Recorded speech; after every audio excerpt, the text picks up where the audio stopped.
Once upon a time, I fell. In my room, which became a courthouse, and my bed a witness against everything I believed in. My tiny living room was my witness stand where I was told to swear to tell nothing but lies, and only lies to my offsprings, and the only thing my little offsprings could show for it was a coat of many colors stained with blood. You look like what you worship. Explains why I have other people stand in the box as collateral damage in the wall I started against myself. Dear God, are you sure you don't make mistakes? Because I don't know if I cried because you didn't protect me or that I was going to live, get lost and empty. You told me to wash myself in your blood, but mine is always a reminder of my scars. Turns out the scars in your hands are not the only ones I have encountered. How do I trust again?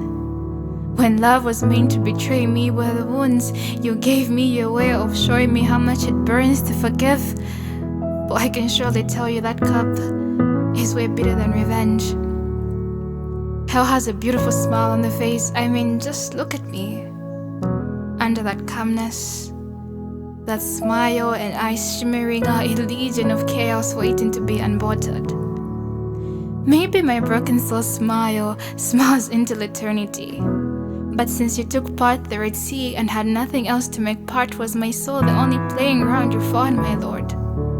Was the thorn you put in my flesh necessary? Did you slumber, my Lord? It seems like nobody's up there.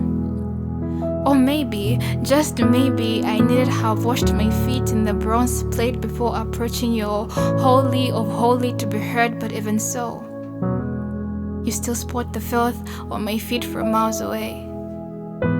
You claim to see the pain within us, but mine was written all over me, yet you walked away. You said faith of a mustard seed will move mountains. My faith was able to feel the lashes behind your back, but nonetheless it couldn't even move my pain. You told me to look at myself and see myself as her father's only daughter, but I guess I'm adopted and unworthy of your inheritance. Was I shoved down your throat? Does a record of my past mistakes play whenever I come to petition in your presence? And if heaven is your home and I your child, how come I don't have a room in my own father's house? I am done with you. Wherever I am, there is peace. And I listen to your little letter, Benji, and I am here to tell you this. You are the most stupid and arrogant brat I have in my care.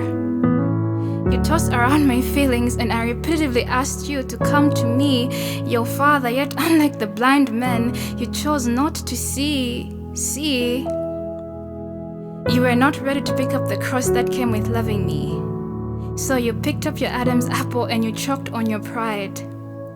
You have imagined there's so much to fear from me, your father, you don't believe there's anything to fear from yourself.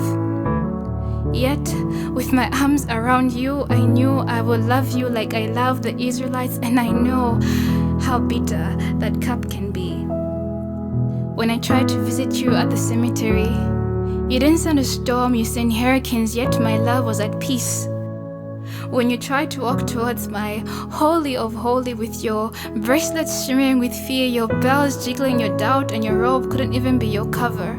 Your turban was filled with so much uncertainty, and your belt was trying so hard to hold everything together, but I told you that you should let loose your belt and make room for me at the altar of your heart. With 4 rings, I promised eternity to you with no broken souls whatsoever, yet you still had the audacity to ask me why I didn't get a ring for your hand, because for you it was benefits before friends. See these rings? We are married for better and never for worse. You have scars, but with me, the only scars you ever come across are in the hands that will hold you. Know that you are worth every drop of my blood, and you are not a mistake. You are not legion that you should isolate yourself from my love, and like to Peter, I will stretch out my hand and pull you up. With so much uncertainty, I see through to your heart, for I know you by name. I promise to be with you in paths that never thwart, and consistently whisper to you and reassure you that you have a place in your Father's house. Just leave your offsprings behind. Distrust, doubt, disbelief, and disobedience. Know something, that even if you were nailed to the cross, I would surely nail my heart there too, so that you may resurrect along with my love for you.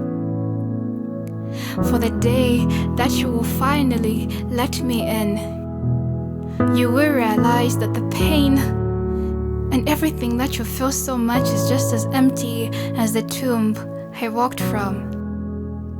So when you are done, I'll be here, waiting, but I don't promise to be here forever. So come and let us reason together.